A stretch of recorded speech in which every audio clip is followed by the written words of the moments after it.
Hello बच्चों, आज हम एक बहुत ही महत्वपूर्ण टॉपिक क्रिया विशेषण लेकर आए हैं। जैसा कि बच्चों हम पिछले वीडियो में क्रिया क्या होती है और विशेषण क्या होता है पढ़ा चुके हैं आपको। तो आज हम लोग देखेंगे कि क्रिया विशेषण किसे कहते हैं। जैसा कि बच्चों यहाँ पर परिभाषा देखते हैं हम कि जब किसी क्रिया के बारे में जो कुछ भी कहा जाता है, तो यदि बच्चों आपको क्रिया नहीं पता है तो आपको थोड़ा सा यहाँ पर दिक्कत होगी समझने में। तो आप क्रिया वाला टॉपिक जो है आप हमारे पिछले वीडियो में जाकर अच्छे से देख सकते हैं और वहाँ पर हमने आपको बहुत अच्छी तरीके से समझाया है। तो बच्चों, क्रिया का मतलब ये होता है कि जैसे हम जो कुछ कार्य कर रहे होते हैं, ठीक है, उसी को ही क्रिया कहते हैं। तो वही कह रहे हैं बच्चों इसमें कि जब किसी क्रिया के बारे में जो कुछ भी कहा जाता है, बस बच्चों उसी को ही क्या कहते हैं, क्रिया विशेषण कहते हैं। तो हमारा जो क्रिया विशेषण होगा वो 4 प्रकार का होता है। पहला है स्थानवाचक क्रिया विशेषण, दूसरा है बच्चों परिमाणवाचक क्रिया विशेषण, और तीसरा है बच्चों कि काल या फिर समय वाचक विशेषण, और इसका जो लास्ट है पार्ट वो है हमारा रीतिवाचक क्रिया विशेषण। तो बच्चों क्रिया विशेषण में जो ये इसके 4 भाग हैं, इन्हीं 4 भागों में से प्रश्न पूछता है। तो जैसा कि यहाँ पर बच्चों थोड़ा सा हम समझ लेते हैं इसको, उसके बाद हम इस चारों पार्टों को अलग अलग तरीके से परिभाषा के माध्यम से समझेंगे। जैसा कि बच्चों यहाँ पर पहला है स्थान। अब स्थान से ही हमको बच्चों मालूम चल जा रहा है कि किसी जगह की बात कर रहा है। जैसे मान लीजिए कि आनंद भवन, आनंद भवन, यदि आपसे कहा जाए कि आनंद भवन कहाँ है या किस जगह पे है, उस जगह या उस स्थान का नाम बताइए, तो आप क्या बताओगे कि प्रयागराज, प्रयागराज। तो यही बच्चों प्रयागराज ही क्या हो जाएगा, एक स्थान का नाम हो जाएगा। बस उसी को हम क्या कहेंगे, स्थानवाचक क्रिया विशेषण। जैसे एक और देखते हैं, जैसे आपसे कह दिया जाए ताजमहल,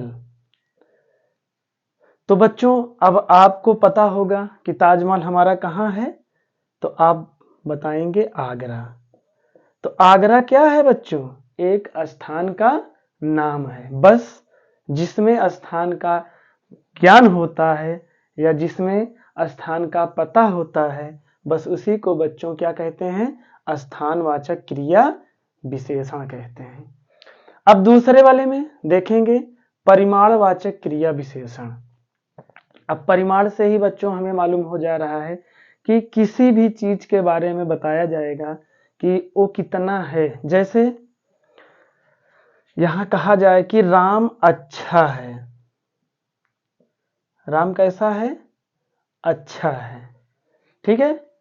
तो यहां पर अच्छा ही क्या हो जाएगा, परिमाण हो जाएगा। और जैसे कहा जाए कि गेहूं कम है, तो कम क्या हो जाएगा, हमारा परिमाण का जानकारी हो रही है। तो जिसमें परिमाण की बात आएगी बच्चों, चाहे वो कम हो, चाहे ज्यादा हो, चाहे अच्छा हो या फिर बुरा हो, ठीक है, या ज्यादा हो, इस तरीके का अगर आता है तो बच्चों हमारा क्या हो जाएगा, परिमाणवाचक क्रिया विशेषण हो जाएगा। अब तीसरे वाला पार्ट को हम समझेंगे, काल या समय। काल क्या होता है, समय क्या होता है, आप लोग इसको अच्छी तरीके से जानते हैं। यदि आप नहीं जानते हैं तो हमारे पिछले वीडियो में जाकर आप वहां पर काल या फिर समय के बारे में पढ़ सकते हैं और वहां समझ सकते हैं। तो जैसे समय की बात हुई, जैसे हमने कहा कि हम दिन में पढ़ाते हैं, तो दिन क्या है, एक समय है। या मैं रात में सोता हूं, तो रात क्या है, एक समय है। तो इस तरीके से बच्चों अगर समय या फिर काल, काल का मतलब होता है जैसे वर्तमान काल, और दूसरा होता है भूतकाल, तीसरा होता है भविष्यकाल या फिर भविष्यत काल। ठीक है, तो इसके बारे में थोड़ा सा यहाँ समझ सकते हैं, बाकी आप हमारा पिछले वीडियो में जाकर भी वहां देख सकते हैं कि काल या समय क्या होता है। तो वर्तमान काल जो भी चल रहा है, जैसे आप बैठे हैं, आप वीडियो देख रहे हैं, ठीक है, तो ये हमारा क्या हो जाएगा, वर्तमान काल हो जाएगा। जैसे हम पढ़ा रहे हैं तो ये क्या हो जाएगा, अभी क्या कर रहे हैं, पढ़ा रहे हैं, तो ये वर्तमान काल हो जाएगा। बस बच्चों अभी कुछ देर पहले इसको लिखे ना, या मानिए कि हम यही वर्तमान काल अभी कुछ देर पहले लिखे थे, यही क्या कहलाएगा, भूतकाल कहलाएगा। कहने का मतलब यह है कि बच्चों जो घटनाएं बीत चुकी हुई होती हैं, चाहे वो अभी कुछ देर पहले हुई हो या फिर कुछ समय पहले हुई हो, जैसे अभी कुछ समय पहले हमने आपको इसके बारे में समझाया, तो क्या हो जाएगा बच्चों, भूत हो जाएगा। और तीसरा जो पार्ट है इसका भविष्य काल वाला, मतलब बच्चों ये होता है कि जो हमारे आने वाली जो भी समस्याएं होंगी या जो हमारे साथ अच्छा होगा, कहते हैं ना कि जो होगा भविष्य में देखा जाएगा, तो उसको कोई देखा नहीं होता है, तो वो भविष्य में जो चीज होंगी उसी को ही क्या कहेंगे, भविष्य काल। तो जैसा कि वर्तमान काल जो अभी चल रहा है, अभी कुछ देर पहले हम भविष्य के बारे में बताए, यही भूतकाल हो जाएगा। और जो भी चीजें होंगी जो हमारे बाद आएंगी, कहने का मतलब ये है कि अभी जैसे हम पढ़ा रहे हैं आपको, अभी कुछ देर बाद क्या होगा क्या नहीं होगा इसके बारे में हमें नहीं पता होगा, या कल क्या होगा, तो इन सब के बारे में हमको नहीं पता है, तो उसी को क्या कहते हैं, भविष्यकाल। यदि बच्चों न समझ में आए तो आप हमारा पिछले वीडियो काल वाला जाकर देख सकते हैं, वहां आपको मिल जाएगा ये चीजें। अब चलिए रीतिवाचक में देख लेते हैं। तो बच्चों रीतिवाचक में क्या था कि इसमें जैसे जो कुछ भी हमारे जिंदगी में या फिर हमारे समय में या फिर जो हमारे सामने जो भी घटनाएं घटित होंगी, उसी को हम क्या कहेंगे, रीतिवाचक क्रिया विशेषण। तो अब हम इन्हीं चारों पार्टों को बच्चों अच्छी तरीके से एक एक का परिभाषा सहित उदाहरण के माध्यम से समझेंगे। हम चारों पार्ट को आइए देखते हैं।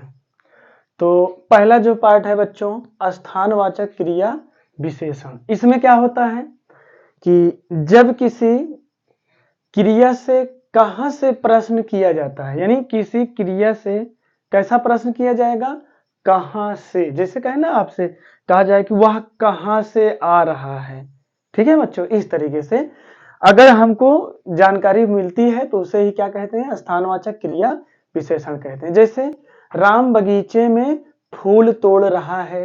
अब यहां पर अगर आपसे प्रश्न किया जाए कि राम कहां फूल तोड़ रहा है, राम कहां फूल तोड़ रहा है, तो उस स्थान का नाम क्या हो जाएगा बच्चों, बगीचे में, यानी वो बगीचे में क्या कर रहा है, फूल तोड़ रहा है। तो कहने का मतलब बच्चों ये ही नहीं है कि मतलब जैसे गंगा हमारी प्रयागराज में बहती है तो फिर हम वो स्थान बताएंगे, स्थान में कुछ भी हो सकता है, ठीक है। अब जैसे यहाँ दूसरा देख लेते हैं कि सृष्टि दिल्ली घूमने गई है। सृष्टि कहाँ घूमने गई है, तो बच्चों यहाँ लिखे थे ना पहले से ही कि कहां से प्रश्न किया जाएगा, तो सृष्टि कहां घूमने गई थी, तो वह स्थान यहां मिल गया, कहां, दिल्ली। इसी प्रकार बच्चों हम दूसरा इसका पार्ट देखेंगे, भाग परिणामवाचक क्रिया विशेषण। इसमें क्या होगा कि जहां पर क्रिया से कितना का प्रश्न आएगा, कितना का प्रश्न अगर आता है तो उसे ही क्या कहते हैं बच्चों, परिणामवाचक क्रिया विशेषण। जैसे वह मुझे बहुत याद करता है, तो अगर आपसे कहा जाए कितना याद करता है, तो बहुत, बहुत ही क्या हो जाएगा बच्चों, परिणामवाचक हो जाएगा। इसी प्रकार सीमा खाना ज्यादा खाती है, यानी कहने का मतलब यह है कि सीमा खाना ज्यादा खाती है, तो कितना खाती है, ज्यादा खाती है, यानी हद से ज्यादा ही खाना खाती है। तो इसी प्रकार बच्चों हम तीसरा इसका भाग देखते हैं, काल या समयवाचक क्रिया विशेषण। इसमें क्या होगा कि जहां पर क्रिया से प्रश्न किया जाएगा और उसके बाद उत्तर क्या आएगा, कब, क्या आएगा, कब। जैसे इसमें क्या आया था, कितना आया था, इसमें क्या आया था, कहां आया था, तो इसी प्रकार इसमें क्या आएगा, कब आएगा। तो उसे ही क्या कहेंगे बच्चों, काल या समयवाचक क्रिया विशेषण। अब जैसे यहां पर इसका उदाहरण देखते हैं, विनय रात में पढ़ता है। विनय पढ़ता है, कब पढ़ता है? यहां पर आपने कहा ना कब पढ़ता है, तो उत्तर क्या मिला? रात में। तो यही क्या हो जाएगा बच्चों? काल या फिर समय। इसका दूसरा भाग देखते हैं कि अंकिता दिन में काम करती है, यानी अंकिता कब काम करती है? तो उत्तर क्या मिलेगा? दिन में। तो यही क्या हो जाएगा? समय हो जाएगा। इसी प्रकार बच्चों रीतिवाचक क्रिया विशेषण में देखेंगे, जैसे कहते हैं ना कि पूरा बहुत पुरानी रीत रिवाज है ना, इस प्रकार से। तो जहां पर क्रिया से प्रश्न करने पर क्या उत्तर मिलेगा? कैसे। पहले में क्या मिला था? कहां। दूसरे में क्या मिला? कितना। तीसरे में क्या मिला? कब। चौथे में क्या मिलेगा? कैसे। से प्रश्न किया जाएगा तो उसे क्या कहेंगे? रीतिवाचक क्रिया विशेषण। अब जैसे यहां पर हम देखते हैं, इसका जो उदाहरण है उसको समझेंगे।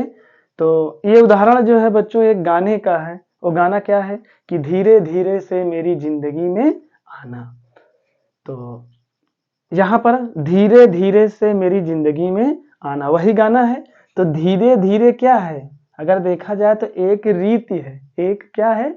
रीति है, जो कैसी हो रही है? धीरे धीरे हो रही है। ठीक है। इसी प्रकार राम अच्छा सोचता है। तो राम आज ही अच्छा नहीं सोचा होगा, पहले भी सोचा होगा, है ना। तो वो क्या है? उसके सोचने की एक जो निरंतर परंपरा चली आ रही है। तो ऐसे ही बच्चों हम क्या कहेंगे वाक्यों को? रीतिवाचक क्रिया विशेषण। तो बच्चों आज हमारा ये टॉपिक क्या था? क्रिया विशेषण था। हमने आपको इसके भाग यानी कुल स्थानवाचक क्रिया विशेषण, परिमाणवाचक क्रिया विशेषण, काल या समय क्रिया वाचक क्रिया विशेषण और चौथा था रीतिवाचक क्रिया विशेषण। इन चारों भागों को हमने आज आपको अच्छे से समझाया है। उम्मीद करते हैं कि आपको समझ में आया होगा। तो बच्चों फिर हम अगले वीडियो में उपस्थित होंगे आपको लेकर। तब तक जय हिंद, जय भारत।